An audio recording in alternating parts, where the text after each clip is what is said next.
Sabemos, ¿verdad?, que Dios es nuestro amparo, que es nuestra fortaleza y que está con cada uno de nosotros. Y sabemos lo que ha pasado también, ¿verdad?, con nuestra hermana Marta. Y ahora vamos a leer la palabra de Dios en el Salmos 46. ¿Todos trajeron su Biblia? Amén, aleluya.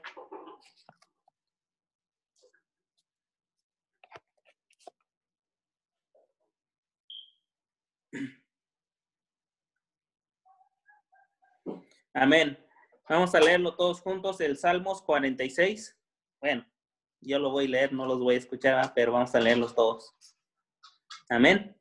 Dice: Dios es nuestro amparo y fortaleza, nuestro pronto auxilio en las tribulaciones. Por tanto, no temeremos, aunque la tierra sea removida y se traspasen los montes al corazón del mar, aunque bramen y se turben sus aguas y tiemblen los montes a causa de su brameza. Del río de sus corrientes alegran la ciudad de Dios, el santuario de las moradas del Altísimo. Dios está en medio de ella, no será conmovida. Dios la ayudará y clareará la mañana, bramarán las naciones, titubearon los reinos. Dios en su voz se derritió la tierra. Jehová de los ejércitos está con nosotros. Nuestro refugio es el Dios de Jacob. Venid, ved las obras de Jehová, que ha puesto asolamientos en la tierra, que hace cesar las guerras hasta los fines de la tierra, que quiebra el arco, corta la lanza y quebra los carros y quema los carros en el fuego. Estad quietos y conoced que yo soy Dios. Seré exaltado entre las naciones, enaltecido seré en la tierra. Jehová de los ejércitos está con nosotros, nuestro refugio es el Dios de Jacob. Amén, aleluya. Sabemos que nuestro Dios tiene todo en control en momentos difíciles, en momentos de angustia, ¿verdad? Sabemos, como dice su palabra, que Él es nuestra fortaleza, que Él es nuestro Dios, nuestro amparo. Amén, aleluya. En las tribulaciones, Él está con cada uno de nosotros y sabemos que nuestro Dios es el Todopoderoso y que nada se sale de sus manos. Amén, aleluya. Bueno, eso es lo que está en la palabra de Dios. Amén. Dice, y sabemos y conocemos a nuestro Dios, ¿verdad? Y debemos de exaltarlo continuamente en cada momento. Amén. Así que vamos a orar juntos y vamos a poner todo esto en las manos de Dios. Sabemos que Él es el que nos ha de hablar a cada uno de nosotros. Amén, aleluya. Amén, gloria a Dios. Gracias, Señor Jesús, te damos, bendito Padre. Te agradecemos, Señor Jesús, porque tú eres maravilloso, bendito Padre. Sabemos, bendito Dios, que los sacrificios muchas veces, Señor Jesucristo, no los recibes, Señor Jesús. Lo que tú quieres, bendito Padre, es que cada uno de tus hijos, bendito Padre, vengamos delante de ti, Señor Jesús, con un corazón, bendito Padre, humillado delante de ti, Señor Jesús, para exaltar tu nombre y glorificarte, bendito Padre. Tú recibes, Señor Jesucristo, todo lo que tus hijos, Señor Jesús, traen delante de ti, Señor Jesucristo, con acción de gracias, bendito Padre, agradecidos, bendito Dios, por lo que tú haces, bendito Padre, por lo que tú eres, Señor Jesús.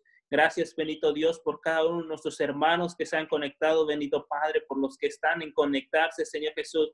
Ten, Señor Jesús, misericordia con cada uno de nuestros hermanos, bendito Padre. Sé tú en sus hogares, bendito Padre, fortaleciéndolos, Señor Jesús.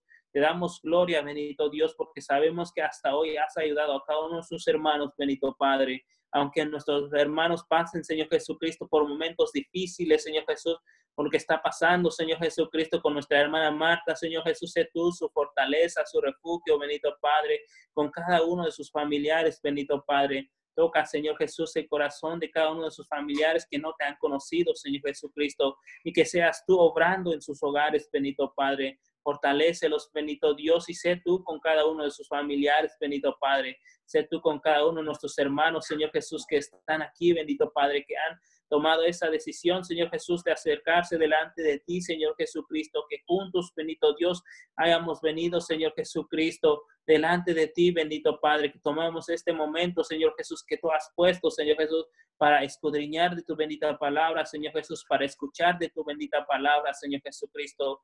Abre, Señor Jesús, nuestro entendimiento, Señor Jesús, que recibamos de tu bendita palabra, Señor Jesucristo, y que no la desechemos, Señor Jesús, que la pongamos en obra, Señor Jesucristo, en nuestro diario vivir, Señor Jesús.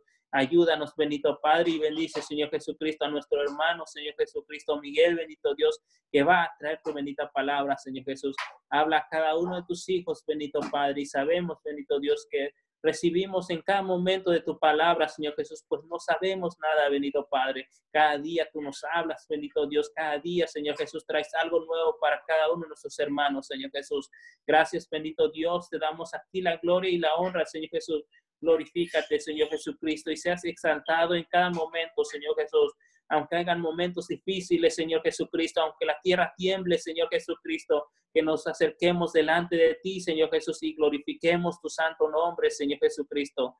Gracias, Señor Jesús, te damos a ti la gloria y la honra, bendito Dios, y sé tú con cada uno de nuestros hermanos, Señor Jesús. Gracias, bendito Padre, en el nombre de Jesús. Amén, aleluya. Ahora nuestro hermano Miguel, amén, que va a traer la palabra.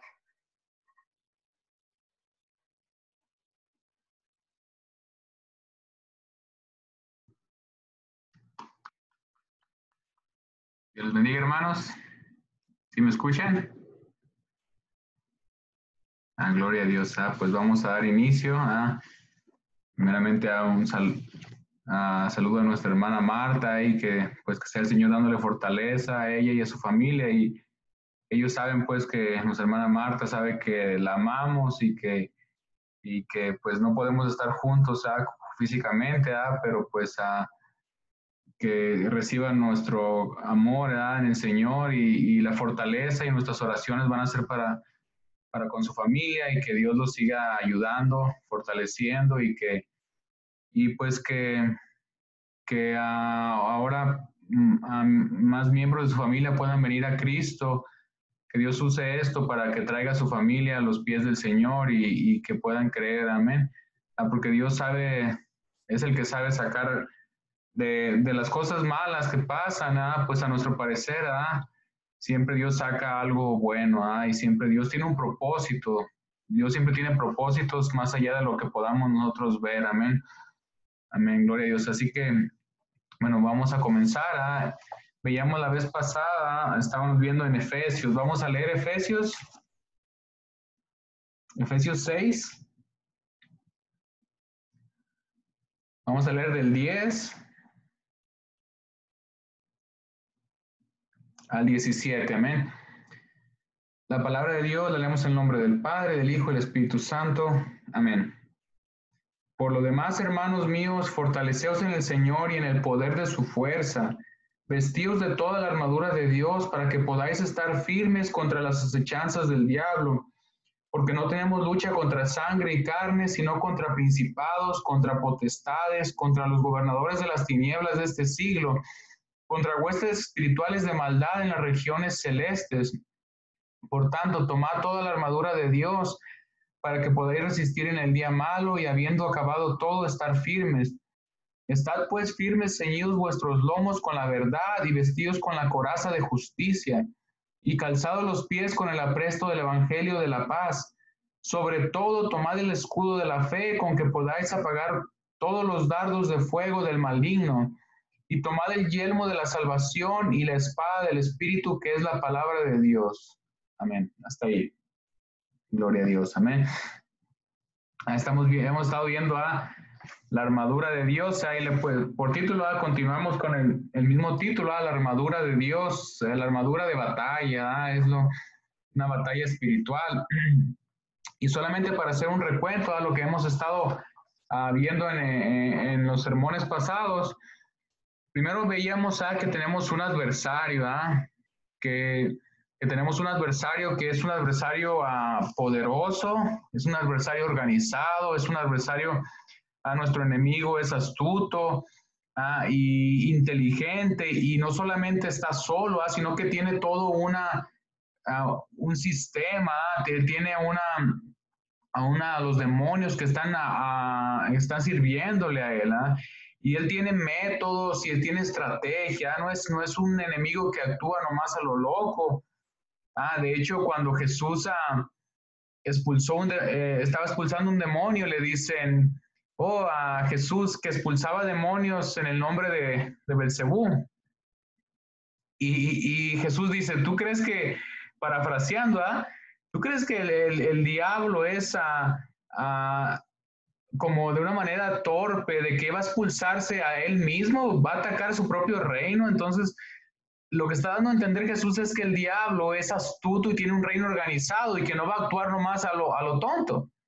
Entonces, los demonios y el diablo tiene un sistema y una organización astuta y organizada en contra de los hijos de Dios, en contra de Dios, principalmente en contra de Dios y todo aquello que todos los hijos de Dios, del reino de la luz. Así que es un enemigo que organizado, inteligente y astuto. Y también vemos que hay un día, le llaman el día malo, un día que podemos ser tentados, podemos ser seducidos por la maldad, aún por esos enemigos. Podemos un día sentir una presión más fuerte de abandonar las cosas de Dios, de no querer ya buscar de Dios, de no querer orar, no querer hacer nada de Dios, porque se intensifican nosotros estas presiones. Pueden ser en días, en cualquier día, pero el enemigo toma ventaja porque las artimañas de él son particulares para cada cristiano. Él sabe estudiar lo que me tienta a mí no puede ser, no siempre es lo que lo tienta a usted. Entonces, él sabe poner tentaciones a cada uno de acuerdo a sus debilidades. Entonces, es metódico y hay un día malo en que puede llegar una tentación para nosotros, sin ser víctimas, recordemos, porque somos responsables, pero existe esta maldad. Y también nos recordaban que tenemos el poder de Dios que está disponible para nosotros. Este poder de Dios quiere que nos fortalezcamos. Él mismo nos dice, fortalezcanse en mi poder. Y nos lo demuestra, y este poder nos lo muestra como una armadura. Esta armadura es de una manera como Dios dice, ¿quieres revestirte de mi poder? Mira, lo pone en forma de una armadura, hablando de una forma metafórica, y empezamos a ver unas piezas de la armadura, y primeramente, pues, la armadura se usa solamente en batalla, no es para andar en día de campo, no, la armadura es para pelear. Dice que tenemos que tener puesta la armadura todo el tiempo, y eso significa que todo el tiempo tenemos una batalla, todo el tiempo hay una batalla espiritual. Entonces tenemos que estar vestidos todo el tiempo nosotros, porque mientras estemos aquí va a haber una batalla, amén. Primero veíamos que tres piezas de la armadura, decía, ceñidos vuestros lomos con la verdad. Y veíamos que la verdad, ese cinturón de cuero que sostiene todo, que sostiene las otras piezas de la armadura. Y veíamos que primeramente una persona tiene que estar sostenida sobre la verdad. De nada sirve tener tanto instrumento arriba de la armadura si el cinturón está lleno de mentiras. Si estamos sostenidos en mentiras, ¿de qué sirve tener tanto instrumento y tanto armamento? Si el cinturón está fallando y a la hora de la batalla se va a caer el cinturón y se cae todo. Entonces, tiene que ser el cinturón de la verdad, primero cimentados en la verdad. Luego veíamos que es vestidos con la coraza de justicia, y era esta coraza que cubre el pectoral, que cubre todo el pecho, que cubre los órganos vitales. Era la justicia, pero esta justicia es que nosotros vivamos de acuerdo a la verdad que proclamamos. Porque un cristiano que vive descuidado va a ser objeto del ataque del diablo, más susceptible al ataque del diablo.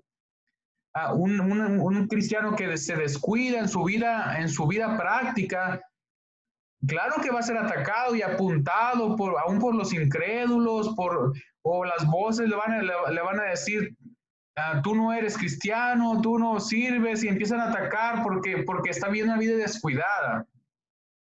Y recordemos que eso no nos exime, no nos quita la responsabilidad.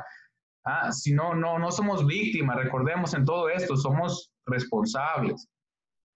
Pero sí hay un ataque externo, sí es una batalla, no hay que tomar los dos extremos, no somos víctimas, pero también hay un ataque externo, no estamos solos nosotros en este mundo, sino que hay una guerra espiritual entre la maldad y entre la luz y las tinieblas, aunque ya sabemos quién es el ganador, amén, gloria a Dios, Así que, y luego veíamos calzados los pies con el apresto del Evangelio de la paz, que nos estemos calzados, firmes, sentados en el Evangelio, parados sobre el Evangelio. Y el Evangelio es una arma, los zapatos, estar firmes para poder avanzar, ¿verdad? Y para poder aún atacar al enemigo. Entonces tenemos que predicarnos el Evangelio. Cuando sintamos ya sea que nuestro egoísmo se sube, nuestro orgullo, predicarnos el Evangelio. Cuando sintamos que nos sentimos tirar la toalla, predicarnos el Evangelio. Entonces, esas son las tres armas que estábamos viendo, que tenemos que vestirnos de esas tres armas. Y el día de ahora vamos a ver las siguientes tres. Dice, sobre todo en el 16, sobre todo tomad el escudo de la fe, con que podáis apagar todos los dardos de fuego del maligno. Dice, sobre todo, tomar el escudo de la fe. En aquellos entonces, cualquier guerrero al pensar un guerrero sin escudo es casi impensable, ¿verdad? Un guerrero uno se lo imagina siempre con su escudo de protección, y esta palabra de escudo dice que era una especie de puerta, que en su original significa como tipo puerta, pero reflejaba un tipo de escudo grande, un escudo que cubría casi todo el cuerpo. Entonces, estos escudos eran vitales para la batalla, porque podían aventar una flecha, y estos, los dardos de fuego son flechas encendidas. Lo que hacían es que las mojaban, las encendían a la punta, o se las ponían brea o algún tipo de para encenderlas, y las tiraban. Entonces un guerrero que no llevaba el escudo podría morir a muchos metros de distancia, ni siquiera podía llegar a enfrentarse con su enemigo. Imagínate, te preparas tú para la batalla, pero no te llevas el escudo, y ni siquiera llegas a enfrentarte al enemigo, porque a unos 300 metros ya te dieron un flechazo y mueres con la flecha. Entonces, era impensable que un guerrero no llevara su escudo, porque ni siquiera se iba a acercar a la batalla. Entonces, era un arma crucial, era una protección crucial, ¿verdad? Dice, sobre todo tomad el escudo de la fe. Y sobre todo hace un énfasis como si estuviera diciendo, no se te ocurra olvidar el escudo. Por eso dice, sobre todo, tomad el escudo de la fe. Que no se nos ocurra no llevarnos el escudo, amén. ¿Y qué es la fe? Dice el escudo de la fe. La fe en la concordancia Strong significa pistis. Les voy a leer lo que dice. Pistis, la fe dice, siempre es un regalo de Dios y nunca es algo que pueda ser producido por personas. Eso es cuando decimos, ten fe, eso no genera fe.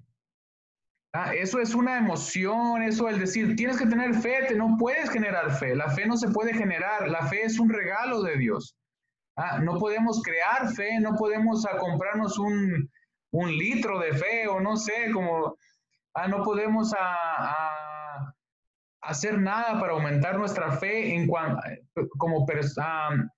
es un regalo de Dios. Si ahorita vamos a ver nuestra responsabilidad, pero significa que es un regalo de Dios. Y dice, pistis, fe para el creyente es la persuasión divina de Dios y por lo tanto es distinta de la creencia humana, de la confianza humana. Dice, aunque involucra la confianza, el Señor continuamente da fe al creyente para que pueda saber lo que prefiere, es decir, la persuasión de su voluntad. Entonces, la fe es un regalo de Dios que Dios persuade al creyente para que él crea eso. Entonces, le llama la persuasión divina. Es que como si Dios nos convenciera de que creyéramos su palabra. Entonces, la fe es el convencimiento de Dios que genera en nosotros para que nosotros creamos aquello que Dios nos está impulsando a creer. Entonces, la fe no es nuestra, sino es un regalo de Dios. Y vamos si me acompañan a Hebreos 11, es de hablar de fe y no hablar de Hebreos 11 casi no se puede. Hebreos 11 dice, los espero, a ver. Gloria a Dios.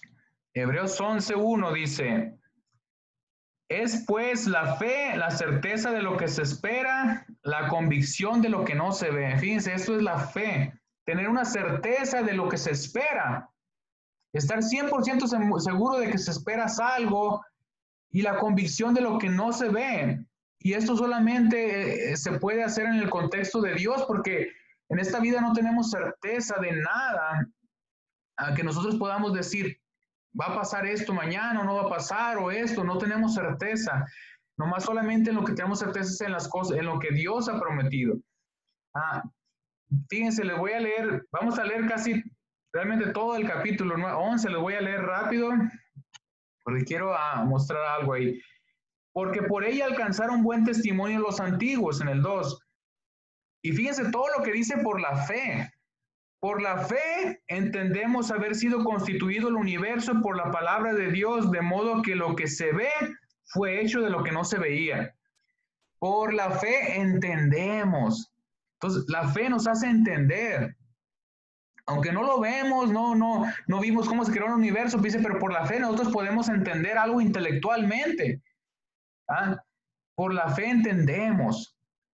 El 4 dice, por la fe Abel ofreció a Dios más excelente sacrificio que Caín, por lo cual alcanzó testimonio de que era justo, dando Dios testimonio de sus ofrendas y muerto aún habla por ella. Por la fe Abel ofreció, o sea, también el hecho de tener fe te hace poder ofrecer un sacrificio aún más. ¿Por qué de repente puedes llegar a la iglesia cuando nos congregamos físicamente y poder a lo mejor derramarte como un sacrificio delante de Dios un día en especial y otros días no?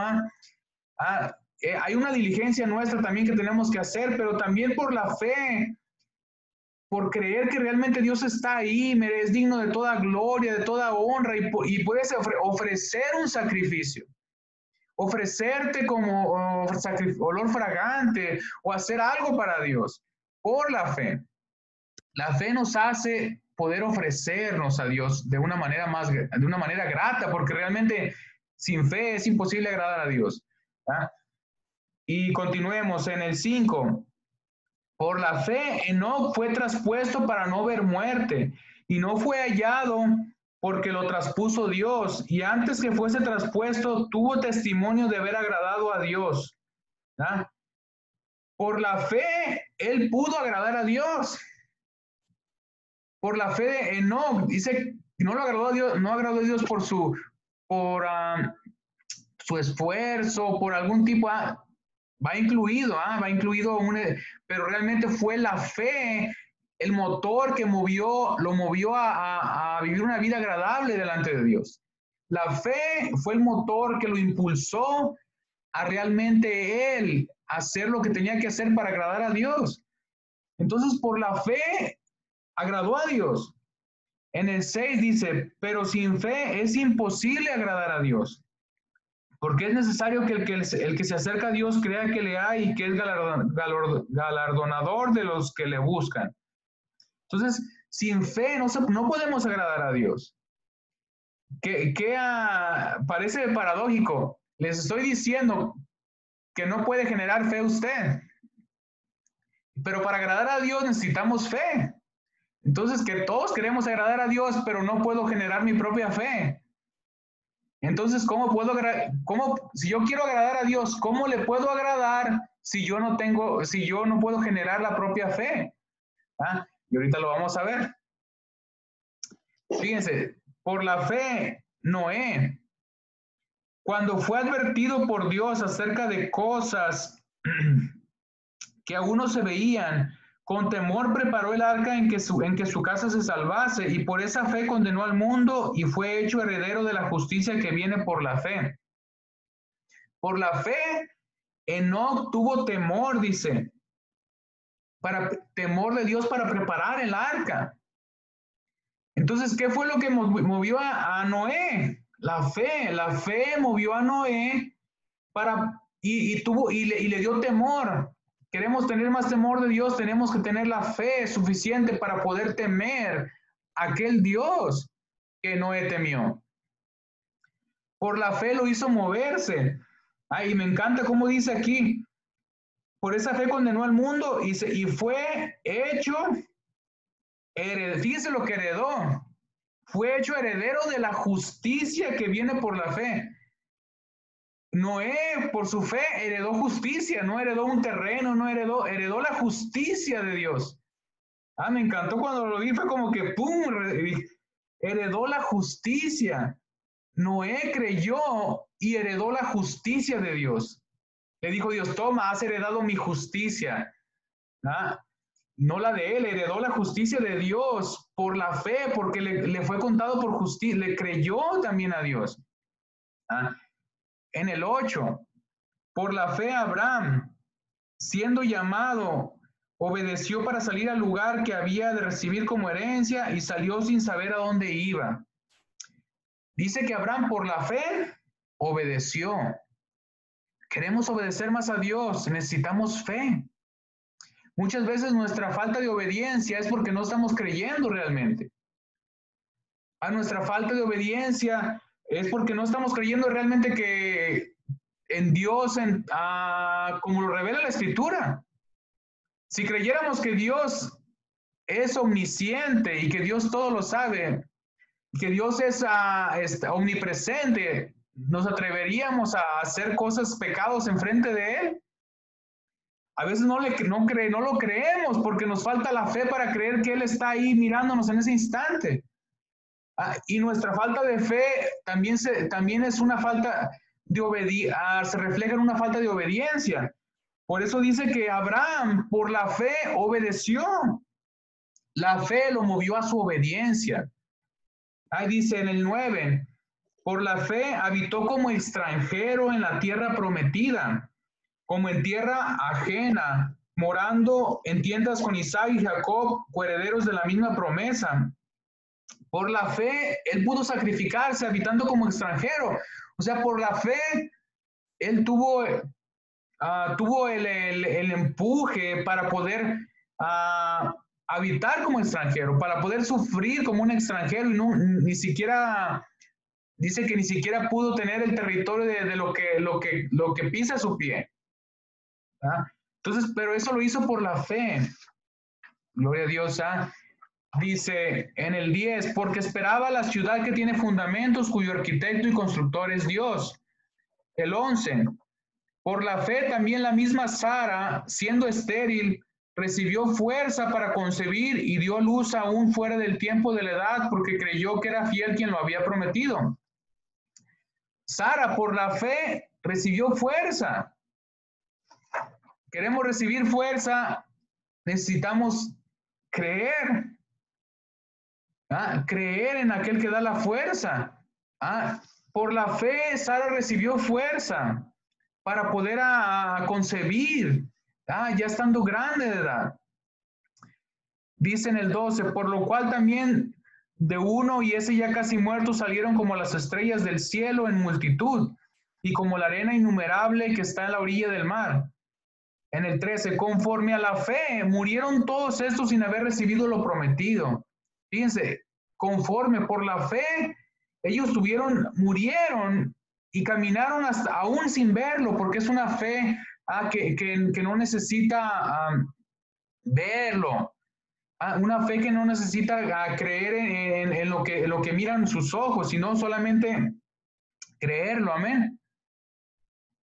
Dice, sino mirándolo de lejos y creyéndolo y saludándolo y confesando que eran extranjeros y peregrinos sobre la tierra.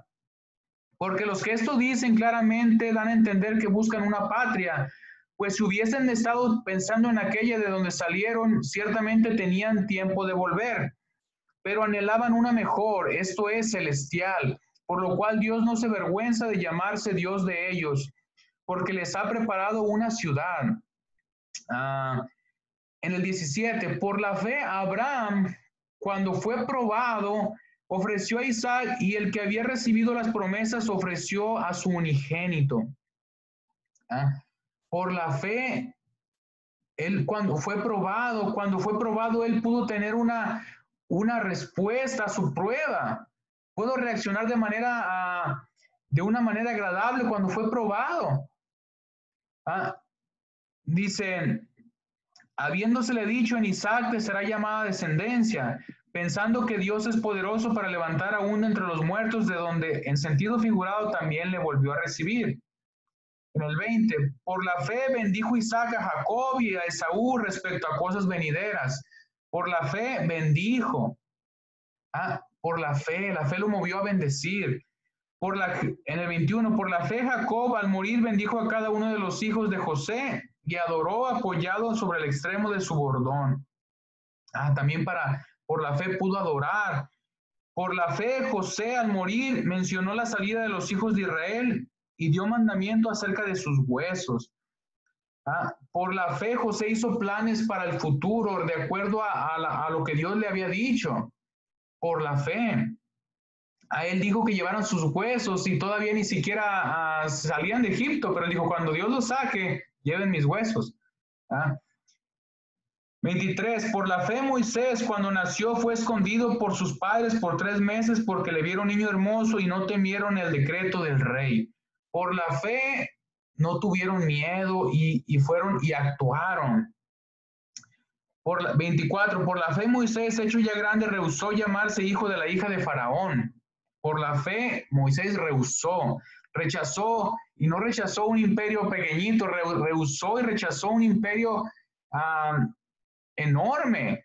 Y era, pues usted ve las pirámides y todo eso, cómo eran en aquel entonces. Eso fue lo que rechazó. El 25 dice, escogiendo antes ser maltratado con el pueblo de Dios que gozar de los deleites temporales del pecado. La fe lo llevó a escoger a Cristo en vez de escoger los placeres del mundo, a los deleites temporales del pecado, por la fe. La fe lo movió a tomar esa decisión y a hacer una elección correcta. Dice el 26, teniendo por mayores riquezas el vituperio de Cristo que los tesoros de los egipcios, porque tenía puesta la mirada en el galardón. 27, por la fe dejó Egipto, no temiendo la ira del rey, porque se sostuvo como viendo el invisible. Por la fe celebró la Pascua y la aspersión de la sangre, porque el que destruía a los primogénitos no lo tocase a ellos. 29, por la fe pasaron el mar rojo como por tierra seca, e intentando los egipcios hacer lo mismo, fueron ahogados. Por la fe cayeron los muros de Jericó después de rodearlos 7 días. Por la fe Rahab la ramera no pereció juntamente con los desobedientes, habiendo recibido a los espías en paz. Por la fe, por la fe, por la fe, por la fe. Todos los actos que usted parece y dices, wow, qué actos tan heroicos, qué actos tan valientes, dice el escritor de Hebreos, que el motor de eso era la fe. Por la fe de ellos, lo que ellos estaban creyendo se vio manifestado externamente. Y así podemos seguir, pero me voy a brincar hoy para no leer tanto. Y vamos en el Hebreos 12, ahí adelantito. Dice, Hebreos 12:1 dice, por tanto, nosotros también teniendo en derredor de alrededor nuestro, tan grande nube de testigos. Dice que hay tantos testigos que son todos los que acaba de mencionar, todos los que mencioné y los otros que no mencioné también ahí. Teniendo en derredor tanta nube de testigos, despojémonos de todo peso y del pecado que nos asedia. Pero no por creer en ellos, sino por creer en lo que ellos creyeron. Aferrarnos a lo que ellos se aferraron. Nosotros podemos hacer muchas cosas por la fe, por creer como ellos creyeron. Y dice, gloria a Dios, puestos, y aquí viene el campeón de la fe, el que inició todo, dice, puestos los ojos en Jesús, el autor y consumador de la fe, el cual por el gozo puesto delante de él, sufrió la cruz, menospreciando el oprobio, y se sentó a la diestra del trono de Dios. En otra versión dice, fijemos la mirada en Jesús, el iniciador y perfeccionador de nuestra fe. El iniciador y perfeccionador de nuestra fe.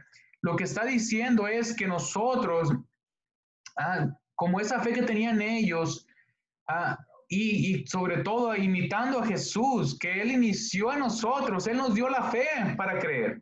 Nadie llegamos aquí por intuición propia, no llegamos porque nos pareció interesante estar con los cristianos, o no, llegamos porque Dios depositó fe en nosotros para creer. Si no hubiera sido por eso, jamás, hermanos, si no hubiera sido por la fe que Dios puso en nosotros, jamás hubiéramos creído. El que inició la obra en nosotros fue Dios. Él fue el iniciador, pero dice que también es el perfeccionador de nuestra fe. El que va aún perfeccionando nuestra fe para que creamos más en Él. Amén. Entonces, la fe es lo que nos impulsa, lo que nos motiva, pero les voy a poner un ejemplo. La fe es como hagan de cuenta que es como una cuerda, una soga, una cuerda, todos conocen las sogas, las cuerdas, una soga pero indestructible. Digamos que tú vas en un helicóptero y el helicóptero se va a estrellar y alguien te da una soga y te dice, mira, esta soga no se rompe para nada. Y tú dices, wow, qué bueno que me puede sostener esta soga. Pero el problema con la fe, que si la fe no está sostenida en algo sólido, de nada sirve. ¿De qué te sirve tener una soga indestructible si vas en un helicóptero, si tú te quieres amarrar de una nube? ¿Le quieres intentar, Vas en un helicóptero, en un avión y tú dices, tengo esta soga muy fuerte que no se rompe, me puede sostener, pero voy a amarrarla de esa nube que está ahí. Y le tiras el lazo a la nube y dices, ya, y te avientas. ¿Te sostendrá esa nube? No. Porque la fe, si no está amarrada realmente a Dios, no está amarrada en las cosas que Dios ha dicho, no es realmente, es algo que no tiene sentido. Hemos escuchado personas que dicen, Dios es amor, ten fe que nada malo pasará. Pero son formas de expresión que no tienen a veces sentido. Nada malo pasará. No puedes decirle a nadie que nada malo pasará. No puedes, porque si algo malo va a pasar siempre. Eso no es fe. A veces podemos decir, no, es que somos cristianos, no va a pasar nada malo. No es cierto. Pueden pasar muchas cosas malas, muchas. Lo que no va a pasar es que no haya un propósito. Siempre hay un propósito, porque Dios no es un Dios que actúa sin propósito. Pero de que pueden pasar cosas malas, hermanos, pueden pasar cosas malas. Y a los hijos de Dios, a los cristianos, por más que usted sienta el poder y la unción de Dios, pueden pasar cosas malas, pueden pasar cosas malas. A los cristianos. Así que la fe, si no está sostenida en un objeto real y sólido, no tiene sentido. Fíjense, vamos a darle una analizada a lo que leímos ya ahorita. Así que tampoco es una fe ciega, no es una fe ciega, sino que es una fe puesta en algo que podemos ver, pero por los ojos de la fe. No es una fe sin sentido. No es nomás decir, tú nomás cree y ya, pero ¿creer en qué? ¿Creer en qué? O sea, ¿de qué te vas a agarrar? Esa soga tan sólida, ¿de qué se va a sostener? No vamos a amarrarnos de una nube, no. Entonces, gloria a Dios, fíjense lo que dice Abraham. Abraham habitó como extranjero, pero ¿por qué lo hizo? Porque esperaba la ciudad que tiene fundamentos. Entonces su fe tenía una lógica, ¿no? Digo, yo me voy a habitar como extranjero, pero ¿por qué? Porque Dios prometió una ciudad. Su fe estaba anclada en una promesa real. Si nuestra fe no está anclada en una promesa real, estamos amarrando nubes. No podemos creer oh, Dios prometió sanarnos. Bueno, busque, pero yo no he visto donde Dios prometió sanarnos a todos. Si tú crees ese tipo de promesas, estás amarrando nubes. Estás creyendo en promesas irreales. ¿Verdad? Pero sí podemos amarrar nuestra fe a las promesas de Dios y dice aquí, y esa no se rompe ni la soga ni la roca en que estamos amarrados. Ni la soga ni la roca. ¿Por qué? Porque es una promesa real. Amén. Sara recibió fuerza. ¿Por qué? Porque creyó que era fiel quien lo había prometido. ¿Por qué? Y Sara era una fe lógica. Era una fe. A veces pensamos que no tienes que pensar en esto, pero dijo, no. Sara dijo, yo estoy viejita, pero el que me prometió que yo tengo a casi 100 años, el que me prometió es fiel para cumplir y él no miente, así que si lo prometió Dios, lo va a cumplir, porque lo va a cumplir. Entonces, era una fe lógica, no apagó su cerebro para creer en ella, tuvo una fe lógica. Abraham dice, ofreció a Isaac habiéndosele dicho, en Isaac será llamada descendencia. Fíjense, pensando que Dios es poderoso para levantar a uno entre los muertos. Fíjense cómo nos dicen Hebreos que Abraham cuando ofreció a Isaac, fíjense lo que estaba pensando Isaac, que Dios era poderoso para levantar a uno entre los muertos, porque se le había prometido en Isaac, dice, en Isaac te será llamada descendencia. Es como si Abraham hubiera dicho, yo no sé si Dios está diciendo que yo le clave el cuchillo a Isaac, pero Dios me prometió que en Isaac me será llamada descendencia. Yo no sé cómo le va a hacer Dios, si lo voy a matar y lo va a resucitar Dios, pero Dios prometió que en Isaac me será llamada descendencia, así que yo me aferro a esa promesa y le voy a clavar el cuchillo a este niño. ¿Por qué? Porque él se agarró, fue una fe inteligente. Agarró una promesa de Dios y dijo, Dios me dijo, en Isaac te será llamado descendencia. Así que yo me agarro de eso. Si Dios tiene que resucitar a mi hijo, Dios es poderoso para hacerlo. Así que su fe estaba aferrada a algo real. Gloria a Dios. Ahí dice, pensando que Dios es poderoso, la fe piensa bíblicamente, ¿no? La fe no es un sentimiento, no es una emoción, no es así cuando dices, ay, tengo un sentimiento, tengo un feeling, tengo un presentimiento, yo tengo fe. Pero ¿en qué tienes fe? Si no estás anclado en las promesas de Dios, tu fe es una meramente sensación, es una ilusión, porque no podemos tener fe con una certeza y una precisión solamente en las palabras de Dios. Así que la fe piensa, hermano, la fe piensa bíblicamente. José dice, al morir mencionó la salida de los hijos de Israel y dio mandamiento acerca de sus huesos.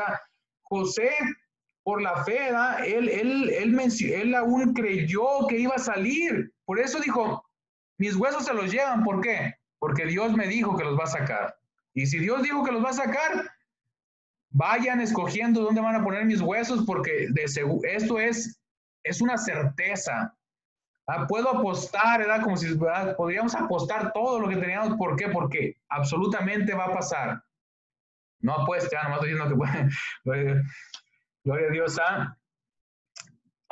Moisés dice, rehusó el reino de Egipto, teniendo por mayores riquezas el vituperio de Cristo, que los tesoros de los egipcios, porque tenía puesta la mirada en el galardón, porque se sostuvo como viendo al invisible.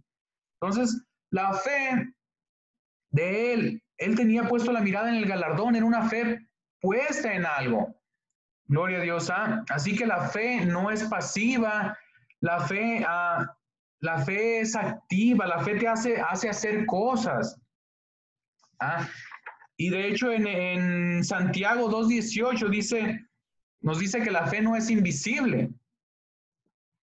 La fe no es invisible, no es algo que nomás ahí traigamos adentro y no, la fe no es invisible. La fe dice, porque alguno te dirá, tú tienes fe y yo tengo obras, muéstrame tu fe sin tus obras y yo te mostraré mi fe por mis obras. Dice, mis obras, lo que yo hago demuestra que yo he creído.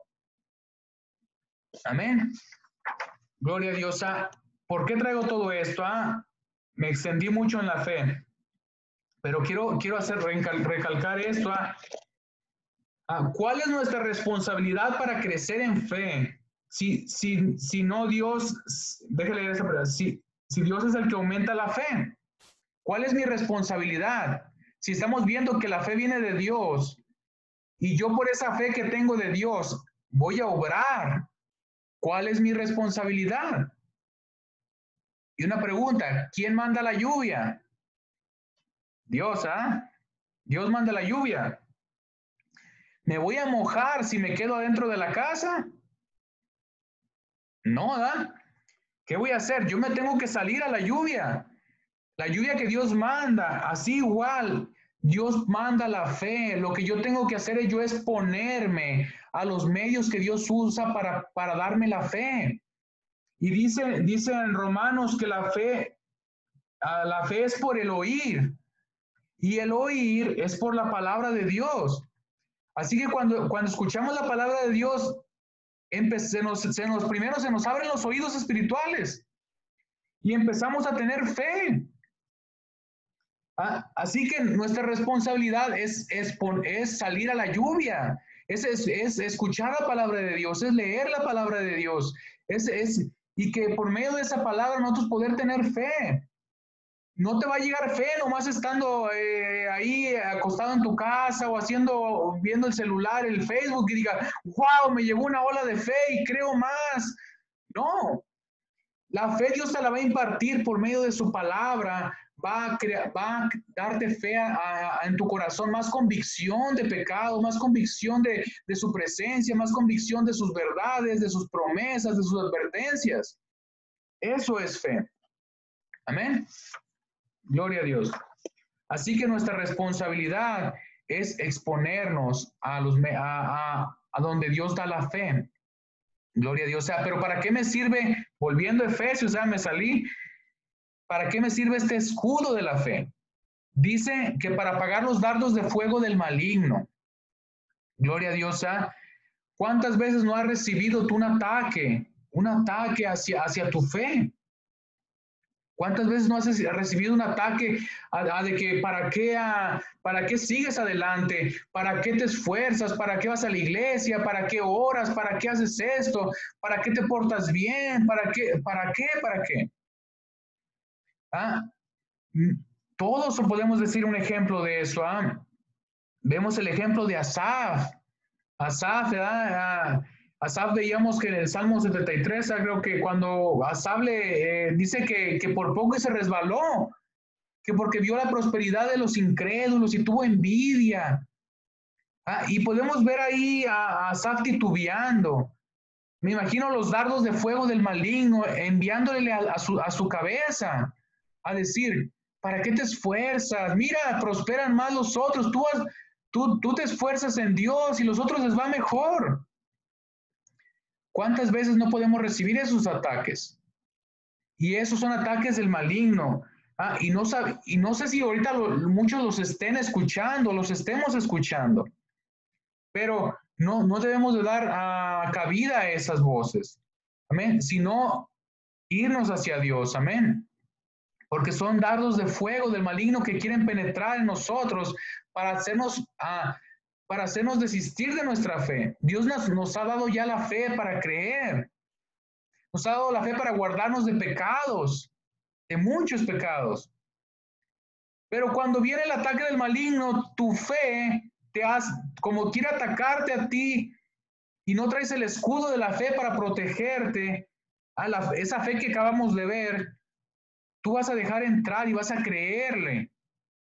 Entonces debemos de cubrirnos con ese tipo de fe que acabamos de ver, porque esa es la fe que nos va a llevar adelante y nos va a detener. ¿Cuántos ataques pudo haber recibido Noé? Abraham, ¿para qué lo haces? Y todos ellos, por cuántos ataques, pero por la fe avanzaron, por la fe, porque esa fe les permite detener los ataques y seguir caminando hacia adelante. Amén. Así que nosotros somos también atacados, gloria a Dios.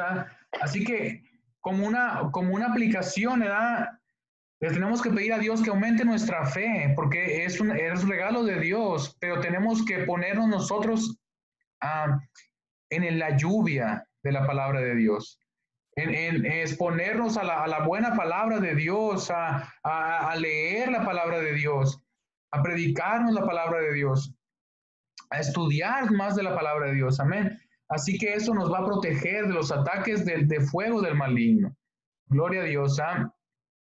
Continuamos, dice, y tomad el yelmo de la salvación. El yelmo era el casco de la salvación. Dice que debemos de estar con este casco puestos para proteger. Este casco era pues cubría todo al guerrero, la cabeza, y nomás le dejaba una ranura en los ojos para poder ver. Gloria a Dios. Dice, tomar el yelmo de la salvación. Les voy a leer el comentario de un comentarista. Hendrickson dice, tomar, dice Pablo, dice, el verbo podría traducirse también como aceptar. En la misma forma que un yelmo, un casco, era aceptado por un soldado de mano del oficial a cargo de la provisión y distribución, así la salvación y todo lo relacionado con ella, incluyendo la fe por la cual aceptamos, es un don gratuito de Dios. El yelmo de bronce y hierro proveía un buen grado de protección para la cabeza, como lo hacía la coraza para el corazón. Fácil es ver que para la salvación cristiana es realmente un arma de defensa. Si no fuese por el hecho de que en medio de las penalidades y persecuciones, la seguridad de la salvación, tanto presente como futura, tiene el corazón del creyente. Este podría fácilmente abandonar la lucha. Gloria a Dios, hasta ahí le voy a leer. Hay más, pero dice que este yelmo de la salvación es nuestra certeza de la salvación. Amén. Nuestra confianza de que hemos sido salvos. Cuando el enemigo, y es tan cierto, hermanos, cuando el enemigo logra penetrar en nuestra mente y nos empieza a decir que no hemos sido salvos, y estoy hablando con cristianos verdaderos, estoy hablando de un cristiano temeroso de Dios, no estoy hablando con personas que solamente dicen ser cristianos, pero no lo son. Pero cuando el diablo nos da la duda de la salvación, lo inactiva, una persona que ya no se cree salva, ya no va a predicar el evangelio. ¿Cómo va a exhortar a alguna otra persona? No va a poder caminar en su santificación. ¿Por qué? Porque esa persona se cree desechada, se cree que ya no es salva, se cree que... entonces, si no tomamos el yelmo, el casco de la salvación, y aceptamos la salvación de Dios, de que hemos sido salvados por gracia, podemos ser presa fácil para el enemigo. Que el enemigo te diga, tú ni eres salvo, ¿para qué te esfuerzas? Tú no te has salvado, y que el enemigo empiece a penetrar a tu mente. te inutiliza. ¿Para qué? No vas a poder hacer nada, porque nos aleja del campo de batalla, y es lo que quiere el enemigo. Amén. Gloria a Dios. Así que podemos aún como cristianos verdaderos entrar en un periodo espiritual de decadencia, en donde podamos creer que no somos salvos, o que no hemos sido salvados. Y en vez de acercarnos fíjense, si creemos que no somos salvos, y en vez de acercarnos a Cristo, lo que el enemigo dice: no te esfuerces, hazte para atrás, deja de luchar. Y ese es un error. Ese es un error, y que muchas veces podemos caer. Gloria a Dios. Fíjense lo que dice Juan, los versículos que ahorita les voy a leer uno. Primera de Juan 3, 2 al 3. Amados, ahora somos hijos de Dios y aún no se ha manifestado lo que hemos de ser. Pero sabemos que cuando Él se manifieste, seremos semejantes a Él, porque le veremos tal como Él es. Y todo aquel que tiene esta esperanza en Él se purifica a sí mismo, así como Él es puro. Dice que todo el que tiene la esperanza en Él se purifica a sí mismo. Pero aquel que ya no sabe que si es un hijo de Dios y ya no se va a purificar. Entonces el enemigo lo que quiere hacer es que diga: no eres hijo de Dios, no has sido salvado, para que ya no avances también en tu santificación. Continuamos en 1 Juan 5, 12 al 13, dice, ya no lo sabemos, una parte dice: el que tiene el Hijo, tiene la vida; el que no tiene el Hijo de Dios, no tiene la vida. Estas cosas os he escrito a vosotros que creéis en el nombre del Hijo de Dios, para que sepáis que tenéis vida eterna. Fíjese el énfasis de Juan. En 1 Juan 2, 12 al 13 dice: os escribo a vosotros, hijitos, porque vuestros pecados os han sido perdonados por su nombre. Os escribo a vosotros, padres, porque conocéis al que es del principio. Os escribo a vosotros, jóvenes, porque habéis vencido al maligno. Os escribo a vosotros, hijitos, porque habéis conocido al Padre. Si usted lee la carta de Juan, la primera de Juan, Juan no era bipolar, ¿verdad? Porque dice unas cosas que a uno les dice que tienen la vida eterna, y a otros dice, y ahorita vamos a leer los otros versículos. Pero Juan quería dejar firme que el verdadero cristiano tiene que estar seguro de que tiene la salvación, porque eso lo va a motivar a santificarse, a alentarse, a seguir adelante. Pero también Juan quería asegurarse de que los falsos cristianos no alimentaran una falsa esperanza. Fíjense, 1 Juan 4:8 dice: el que no ama no ha conocido a Dios, porque Dios es amor. 1 Juan 3:8: el que practica el pecado es del diablo, porque el diablo peca desde el principio. Para esto apareció el Hijo de Dios, para deshacer las obras del diablo. 1 Juan 3:15: todo aquel que aborrece a su hermano es homicida, y sabéis que ningún homicida tiene vida eterna permanente en él. 1 Juan 2:4: el que dice yo le conozco y no guarda sus mandamientos, el tal es mentiroso y la verdad no está en él. Gloria a Dios. El Espíritu Santo, por medio de Juan, quería dejar establecido al verdadero cristiano, quería darle una gozo, una certeza: tienes vida eterna, santifica tu vida, disfrútala, vive de como Dios quiere que vivas, pelea. Pero también quería al que no, en ese grupo que había de esa iglesia, quería también quería aniquilar toda falsa esperanza de aquellos que decían ser cristianos, pero sus hechos mostraban que no lo son. Y esto es una misericordia de Dios, porque es mejor que Dios le muestre a una persona que no es cristiana, que la desenmascare aquí en la tierra. Es mejor, porque tenga tiempo para arrepentirse, a que esa persona vaya al día del juicio y ahí se entere que no era cristiano realmente, y ahí se entere que nunca fue convertido. Entonces Juan está queriendo establecer, diciendo, quería dejar a estos dos grupos firmes, Cristianos verdaderos, no duden de su salvación. Afírmense. Y a los hermanos que les decía hermanos también. Si tus hechos muestran que no has creído, no te aferres a esta promesa de que eres creyente. Si tus hechos muestran que no has creído, arrepiéntete.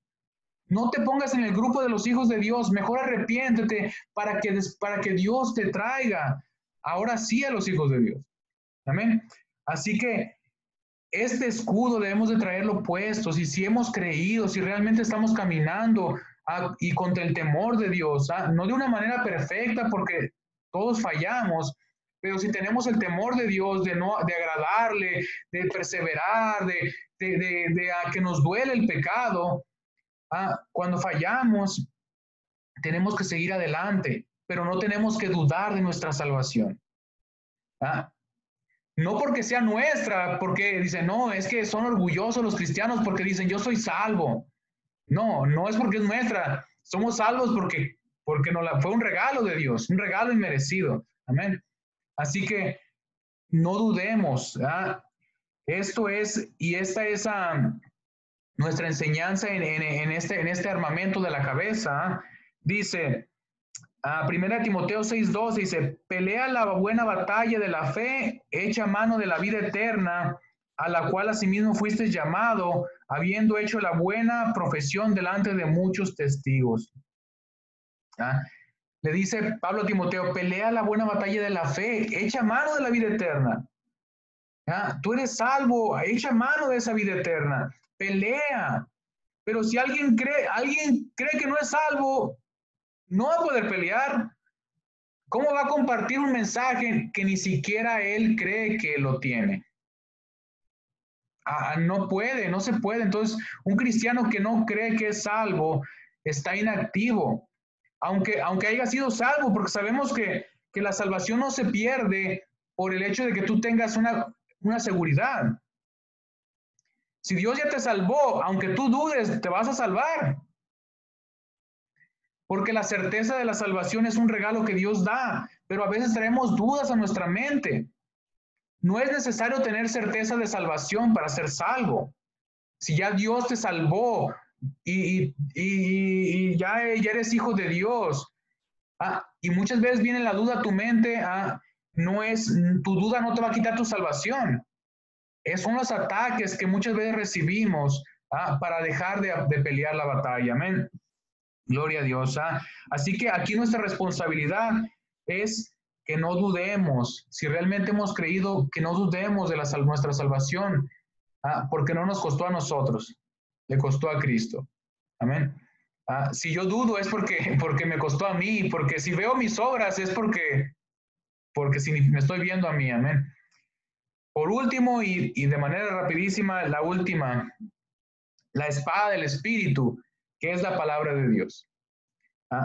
La espada del Espíritu, que es la palabra de Dios. Esta es rápido de tomar. Aquí nos explica que es como si el Espíritu Santo tuviera una espada, porque dice la espada del Espíritu. La única arma ofensiva, la única arma más ofensiva, letal, es la espada. Era impensable también no llevar una espada para pelear. Entonces dice que el Espíritu tiene una espada. Y la espada del Espíritu es la palabra de Dios. Así que no solamente tenemos que estar dominados por el Espíritu Santo, sino que tenemos que tener la palabra de Dios morando en nosotros. El Espíritu Santo usa la palabra de Dios. Si nosotros podemos decir, bueno, yo estoy lleno de la unción del poder de Dios y siento a Dios de la punta de mi cabeza hasta mis pies, pero no me sé ningún versículo.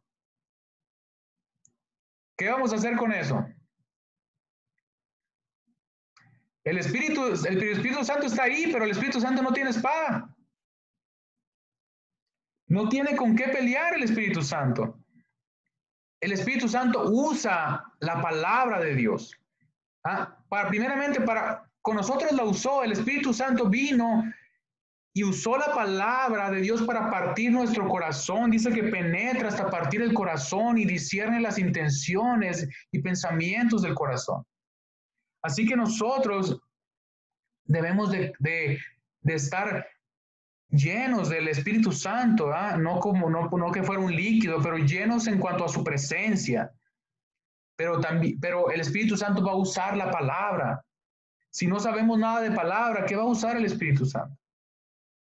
Yo les comentaba hace mucho que una vez cuando yo iniciando en el caminar con el Señor, una vez a mi hermano y yo le hablamos a un amigo, pero no le hablamos la palabra, solamente lo metimos a la casa de mi hermano, cerramos la puerta, trajimos aceite y empezamos a ungirlo con aceite y a orar por él.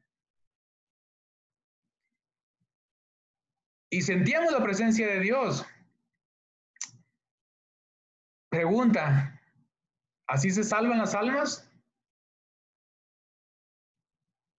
No le dimos ninguna promesa, no le dijimos el evangelio, no le dimos la palabra de Dios, no le dijimos que era un pecador, no le dijimos que la ira de Dios estaba sobre él, no le dijimos que Jesucristo, el Hijo de Dios, había venido para morir por pecadores. Nomás oramos por él, ungimos con aceite y oramos y sentíamos la presencia de Dios, pero el Espíritu estaba sin arma. Así que no es suficiente estar llenos de la unción de Dios, del poder de Dios, si no tenemos absolutamente nada que decir. Dice que Dios escogió alcanzar a los perdidos, alcanzar a los creyentes por la locura de la predicación. Entonces, ¿la locura de la predicación de qué? ¿Qué le voy a predicar? ¿Qué voy a hablar? No, yo nomás yo quiero que sientan el poder. Sí, pero al sentir el poder, nada va a salvar a nadie. Tú puedes orar por una persona y que la persona empiece a temblar o que se caiga para atrás. Eso no salva a nadie.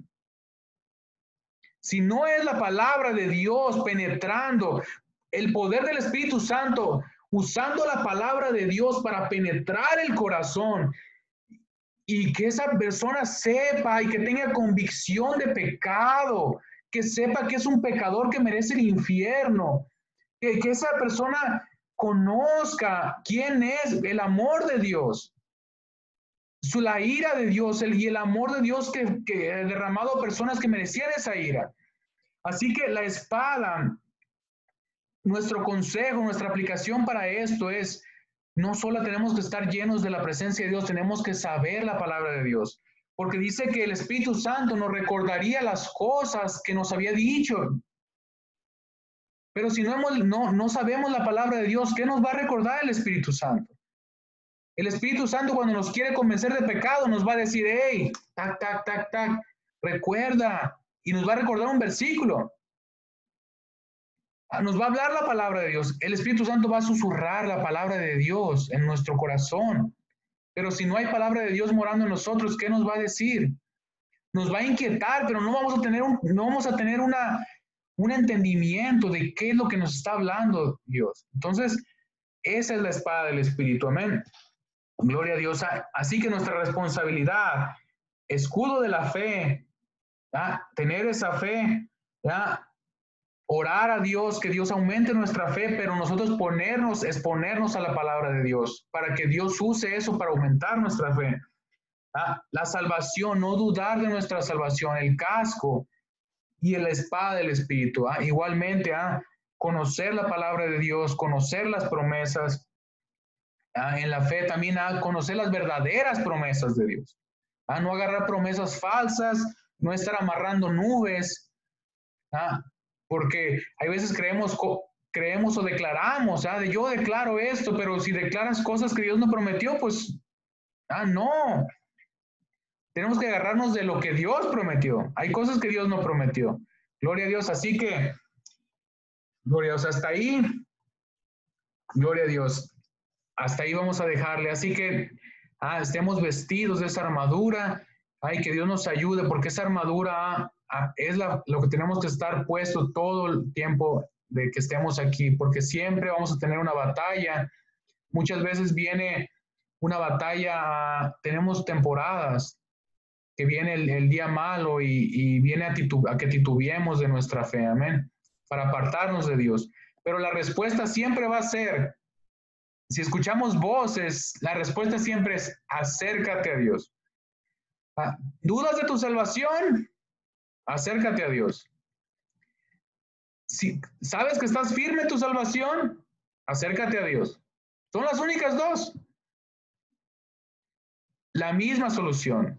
Nunca el consejo de Dios va a ser, aléjate de mí. No. Así que acerquémonos más a Dios, amén. Y que Dios nos ayude a estar vestidos de esta armadura. Vamos a orar y vamos a darle gracias a Dios, amén. Padre, gracias, bendito Dios, por su amor, su misericordia, su bondad, su gracia, Padre. Gracias, Padre Santo, Señor, que usted nos recuerda, Padre Santo, que estemos que estar llenos, Señor, de su presencia, vestidos de esa armadura.